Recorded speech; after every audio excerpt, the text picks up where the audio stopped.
Genèse 38. En ce temps-là, Juda s'éloigna de ses frères, et se retira vers un homme d'Adulam, nommé Hira.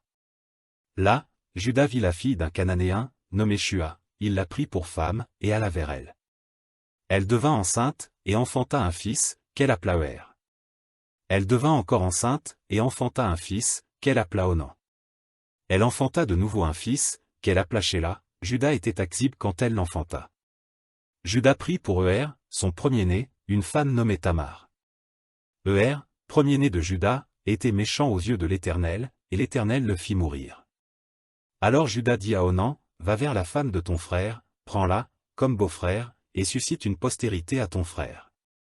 Onan, sachant que cette postérité ne serait pas à lui, se souillait à terre lorsqu'il allait vers la femme de son frère, afin de ne pas donner de postérité à son frère. Ce qu'il faisait déplut à l'Éternel, qui le fit aussi mourir. Alors Juda dit à Tamar, sa belle-fille, demeure veuve dans la maison de ton père, jusqu'à ce que Shéla, mon fils, soit grand. Il parlait ainsi dans la crainte que Shéla ne mourût comme ses frères. Tamar s'en alla, et elle habita dans la maison de son père. Les jours s'écoulèrent, et la fille de Shua, femme de Juda, mourut. Lorsque Juda fut consolé, il monta à Timna, vers ceux qui tondaient ses brebis, lui et son ami Hira, l'Adulamite. On en informa Tamar, et on lui dit, voici ton beau-père qui monte à Timna, pour tondre ses brebis.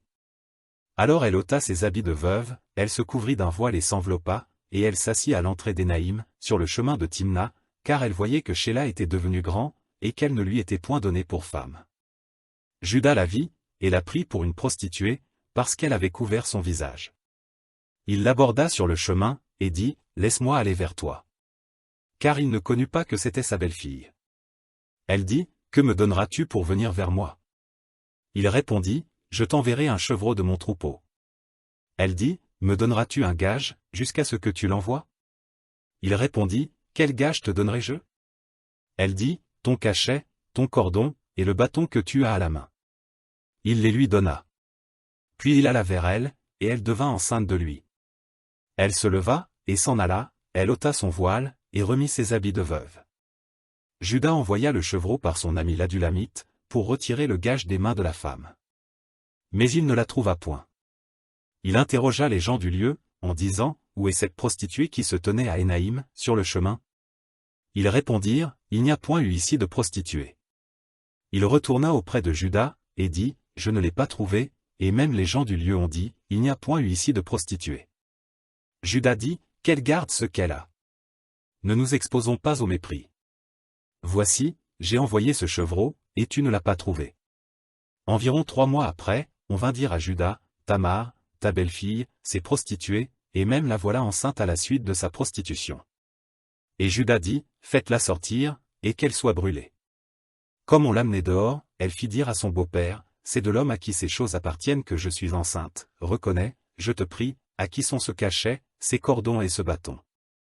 Juda les reconnut, et dit, elle est moins coupable que moi, puisque je ne l'ai pas donnée à Shéla, mon fils. Et il ne la connut plus. Quand elle fut au moment d'accoucher, voici, il y avait 2 jumeaux dans son ventre. Et pendant l'accouchement il y en eut un qui présenta la main, la sage-femme la prit, et y attacha un fil cramoisi, en disant, celui-ci sort le premier. Mais il retira la main, et son frère sortit. Alors la sage-femme dit, quelle brèche tu as faite? Et elle lui donna le nom de Péret. Ensuite sortit son frère, qui avait à la main le fil cramoisi, et on lui donna le nom de Zérak.